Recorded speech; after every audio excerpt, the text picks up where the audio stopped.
आप लोग के बीच एक देवी गीत गाने जा रहे हैं यूट्यूब चैनल पे।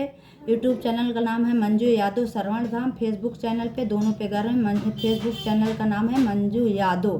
तो मेरे दोनों चैनल पर जाइए, आप लोग लाइक कमेंट शेयर करिए, ज़्यादा से ज़्यादा सब्सक्राइब फॉलो करिए। आप लोग को अच्छा अच्छा गीत सुनाऊंगी मैं आप लोग को।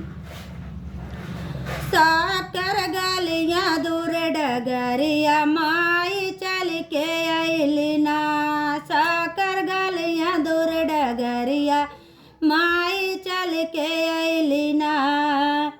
चलत चलत माई बगिया में पहुँची। चलत चलत माई बगिया में पहुँची।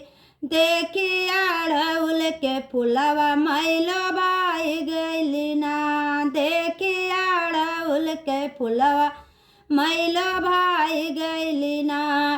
साकर गलियां दूर डगरिया माई चल के अइलू ना। साकर गलियां दूर डगरिया माई चल के अइलू ना। चलत चलत मई दुआरा पे पहुँची। चलत चलत माई दुआरा पे पहुँची। देखी निमिया शीतल छैया माई जुड़ाई लगली ना।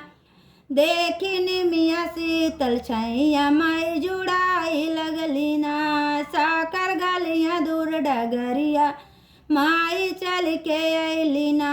साकर गलियां दूर डगरिया माई चल के अइली ना। चलत चलत माई आंगना में पहुँची। चलत चलत मैया आंगना में पहुँची। देखी तुलसी हुलसी माई देख तुलसी के देखी मान हुलसी माई सहाय लगली ना।